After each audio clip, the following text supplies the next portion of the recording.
Hey everyone, welcome back to our channel Being Smart Education. Today we are going to learn about the theorem, Cauchy theorem for finite non-abelian groups.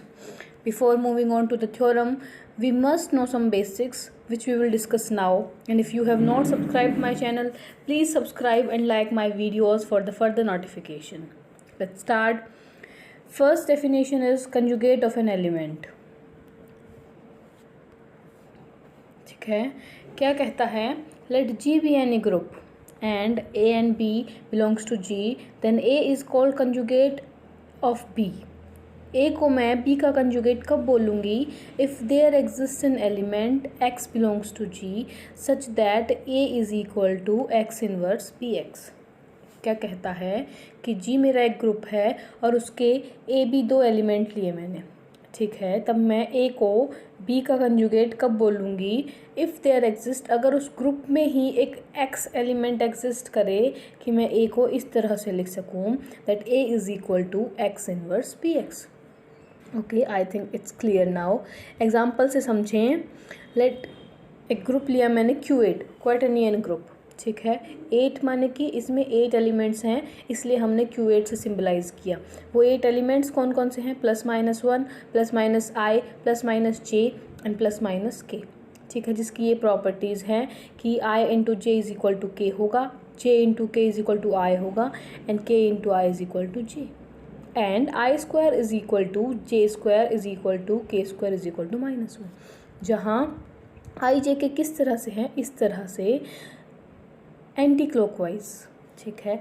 अब मुझे क्या निकालना है? Conjugate निकालना है किसी एक एलिमेंट का, ठीक है. एग्जांपल के लिए हम ले रहे हैं इसको, तो मैंने लिखा now j is conjugated by -i, कि भाई अगर मैं जे को इस तरह से लिखना चाहूँ तो मेरे पास ए कोई एलिमेंट मिल जाएगा जो इस जी में ही होगा, माने कि Q8 में होगा मेरे पास, ठीक है.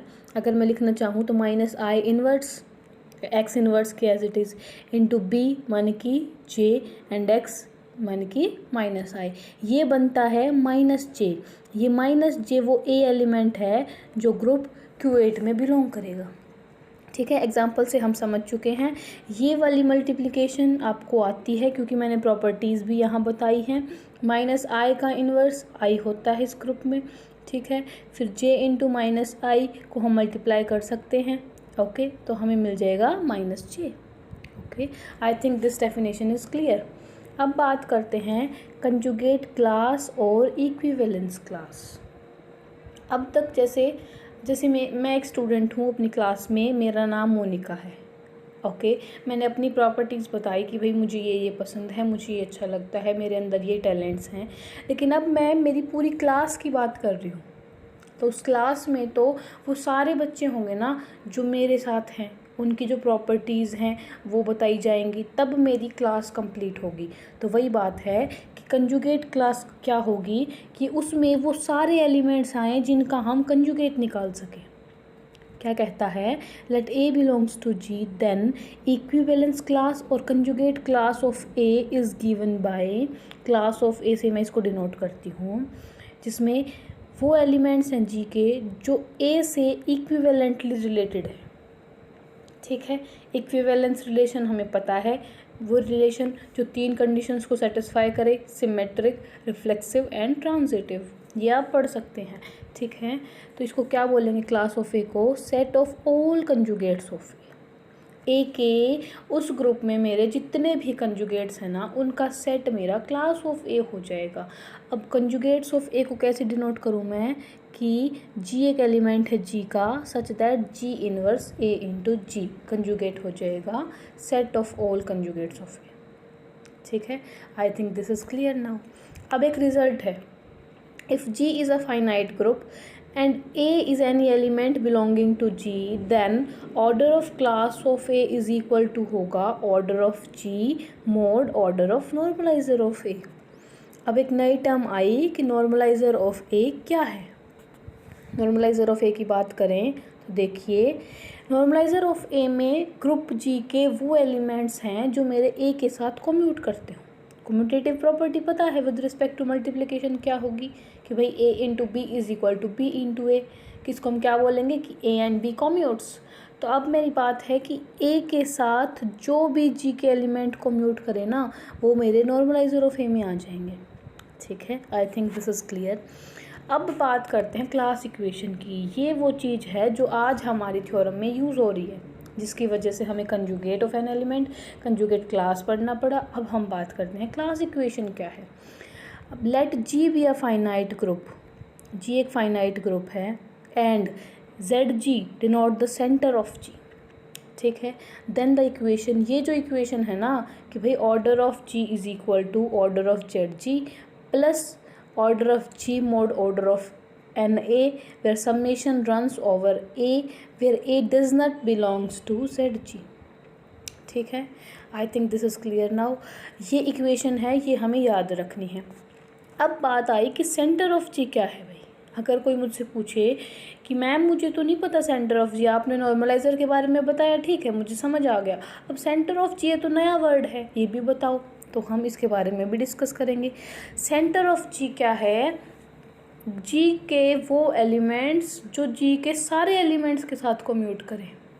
अगर मैं लिखना चाहूँ कि भाई x बिलोंगिंग टू जी, ठीक है, such that x into y is equal to y into x. ठीक है, जहाँ y भी किसका ही एलिमेंट होना चाहिए, ग्रुप जी का एलिमेंट होना चाहिए। ये कुछ इस नॉर्मलाइज़र के जैसे लग रही है ना। मैंने यही तो बोला नॉर्मलाइज़र में कि भाई ग्रुप के वो एलिमेंट जो एक के साथ कोम्यूट करें। अब सेंटर में मैं क्या बोल रही हूँ कि ग्रुप के वो ही एलिमेंट्स जो ग्रुप के सारे एलिमेंट्स के साथ कोम्यूट करें। बात वही है, बस फ़र्क क्या है कि सेंटर किसी ग्रुप का होगा और वो यूनिक होगा, और नॉर्मलाइज़र हर एक एलिमेंट का होगा। ठीक है, वो अलग भी हो सकता है, वो सेम भी हो सकता है। सेम मैं क्यों बोलूँ, क्योंकि हमें पता है एलिमेंट और एलिमेंट के इन्वर्स का नॉर्मलाइज़र सेम होता है, इसलिए आई थिंक डिफरेंस क्लियर है और डेफिनेशन भी क्लियर है। अब हम अपनी थ्योरम को स्टार्ट कर सकते हैं।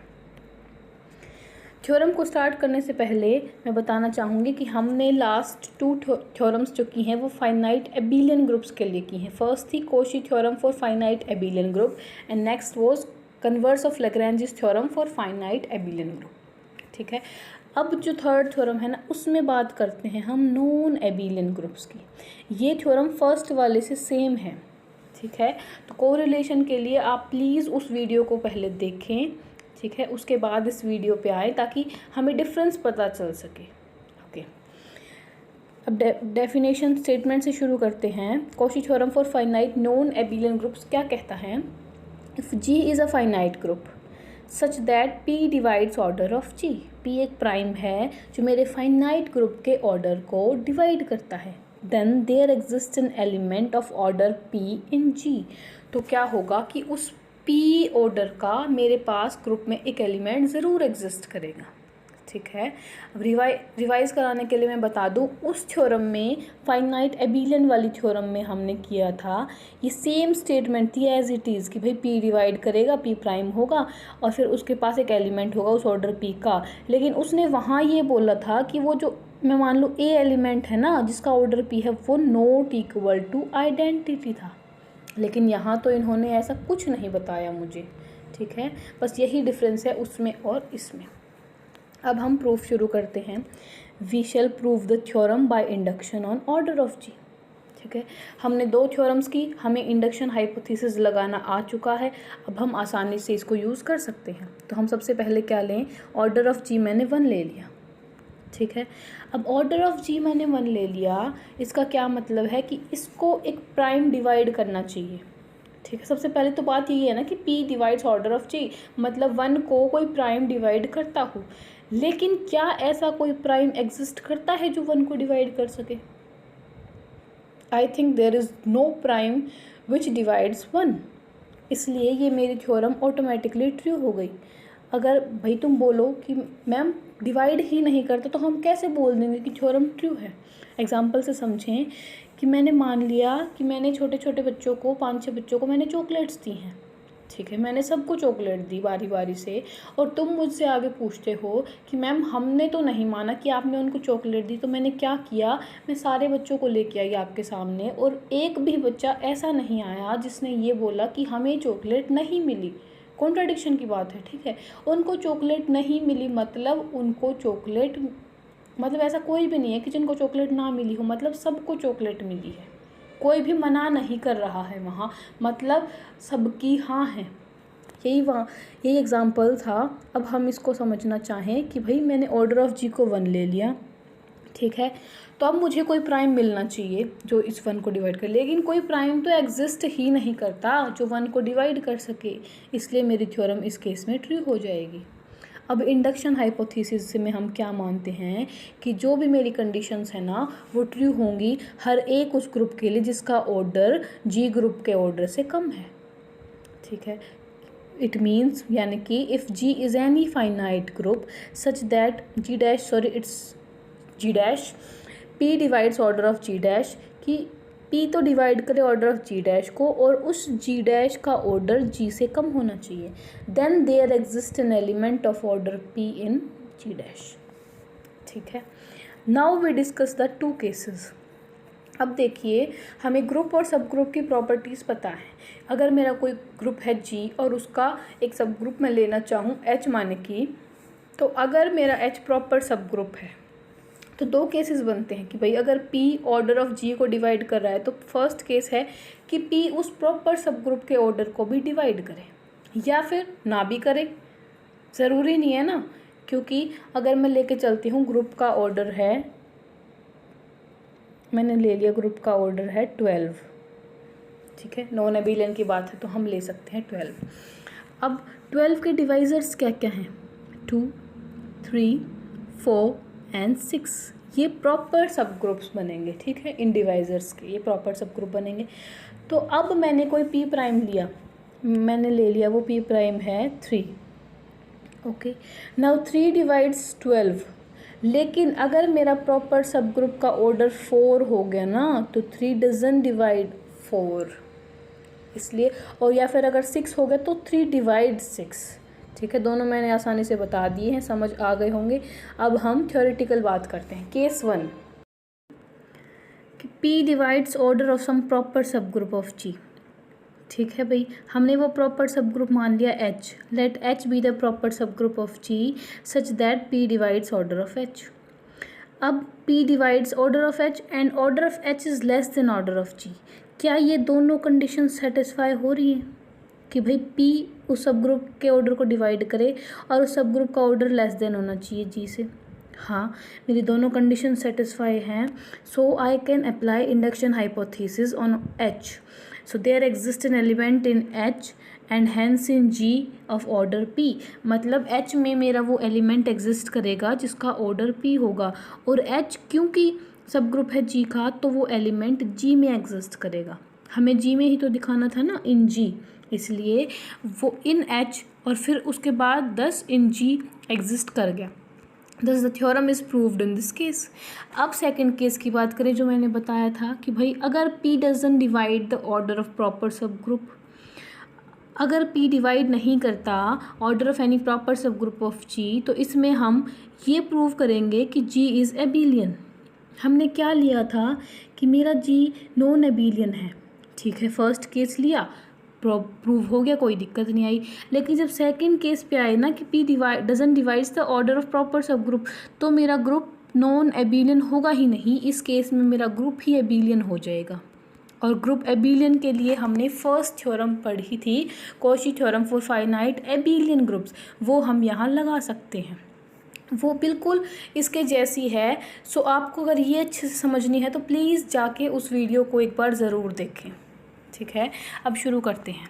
We know that class equation for G is, class equation G के लिए क्या होती है, हमने इसी लेक्चर में डिस्कस किया था, that order of G is equal to order of ZG प्लस summation runs over A order of G mod order of NA where A doesn't belongs to ZG। इसको हम इक्वेशन 1 से डिनोट करें, okay.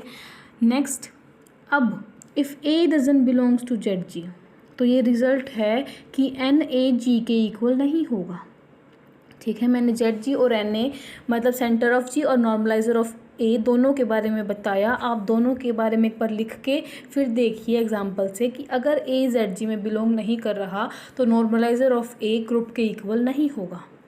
But we know result है कि normaliser of ए सब group होता है जी का। अब उसके इक्वल तो है नहीं, तो क्या होगा, प्रॉपर सब ग्रुप होगा। ठीक है, अब बात करते हैं since P doesn't divide the order of any proper सब ग्रुप ऑफ जी। हम इस केस में लेके चले हैं कि भाई हमारा पी किसी भी प्रॉपर सब ग्रुप जी के किसी भी प्रॉपर सब ग्रुप के ऑर्डर को डिवाइड नहीं करता, और एन ए क्या मतलब नॉर्मलाइजर ऑफ ए क्या आ गया, प्रॉपर सब group. So P doesn't divides order of normaliser of A, लेकिन P divides order of G. ये तो स्टेटमेंट में ही गिवन है, इसको हमने 2 मान लिया। अब अगर मैं राइट हैंड साइड में order of normaliser of A को मल्टीप्लाई करूं और डिवाइड करूं, it doesn't make any effect, क्योंकि मैंने सेम चीज़ से मल्टीप्लाई एंड डिवाइड किया है। अब देखिए कि यहाँ पी ऑर्डर ऑफ जी को तो डिवाइड करता है, लेकिन order of normaliser of A को डिवाइड नहीं करता, और इसने बोला है कि पी इस सारे को डिवाइड कर रहा है। इसको अगर मैं a इंटू बी फॉर्म में लिखना चाहूँ तो क्या कहता है कि भाई p divides a into b, तो या तो p a को डिवाइड करे या b को करे। अब p b को तो डिवाइड कर नहीं रहा, मतलब p a को डिवाइड कर रहा है। सो हमें रिजल्ट मिला कि p divides order of g mode order of normaliser of a। ठीक है, अगर मैं समेशन लगा दूँ, अब मैं इसको एक आर्बिट्रेरी एलिमेंट मान के चलूँ। अब आर्बिट्रेरी के लिए कोई चीज़ प्रूव हो रही है, मतलब वो पूरे के लिए प्रूव हो रही है, इसलिए मैंने समेशन लगा दिया। Summation runs over A where A doesn't belongs to centre of G. ये हो गई इक्वेशन 3। अब देखिए बोलता है बाय 2 एंड 3। 2 एंड 3 से क्या बोला इसने कि अगर मैं 2 में से ये 3 सब्ट्रैक्ट कर दूँ, पी दोनों को डिवाइड कर रहा है। अगर मैं बोलूँ कि भाई मेरा ग्रुप का ऑर्डर है 12, और ये जो चीज़ आई है इसको अगर मैं बोल दूँ ये है मेरी 6, तो क्या बचेगा, 12 माइनस 6 6। अगर P 12 और 6 दोनों को डिवाइड कर रहा था तो वो 6 को भी डिवाइड करेगा। ठीक है, ओके, तो मतलब इनकी सबसेक्शन को भी डिवाइड कर रहा है, तो मेरे पास ये आ गया।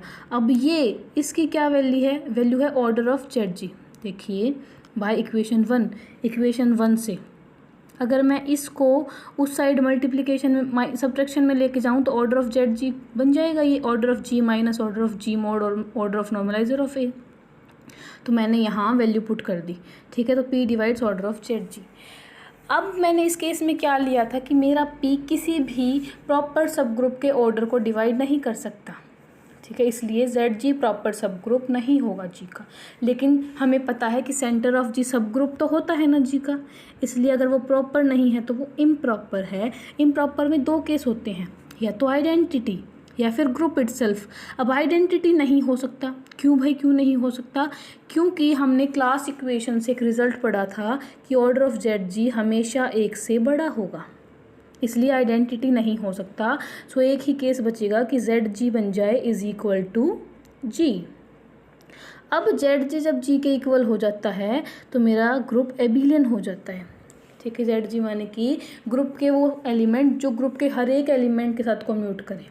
तो एबिलियन की प्रॉपर्टी भी तो यही कहती है ना कि ग्रुप का हर एलिमेंट सबके साथ कम्यूट करता हो, इसलिए मेरा ग्रुप क्या हो गया, एबिलियन।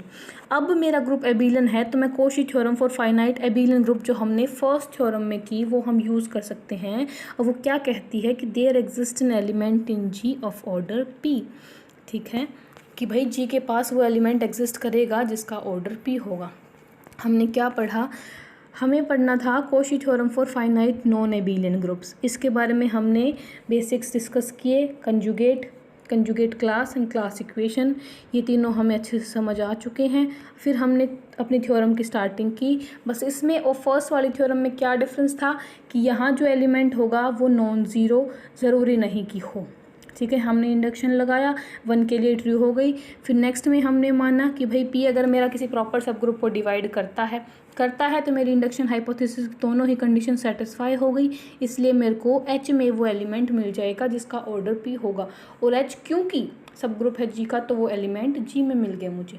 केस 2 के लिए कि भाई अगर P doesn't divide the proper सब ग्रुप ऑर्डर ऑफ प्रॉपर सब ग्रुप, तो हम क्लास इक्वेशन का यूज़ करके इसको एबिलियन प्रूव करने की कोशिश करेंगे। ठीक है, सो हमने यहाँ से इसको P divides order of Z G कर दिया। अब order of Z G proper सब ग्रुप P डिवाइड कर ऑर्डर ऑफ जेड जी को, मतलब जेड जी प्रॉपर सब ग्रुप नहीं हो सकता।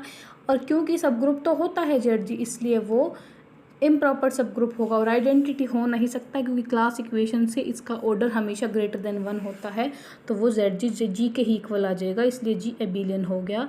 एबिलियन होते ही हमने फर्स्ट वाली थ्योरम यूज़ कर दी, सो हमारी थ्योरम इस केस में भी ट्रू हो गई। इसलिए हमें आज की वीडियो के लिए फर्स्ट वाली वीडियो समझनी बहुत ज़रूरी है। Please go and watch the video and thanks for watching.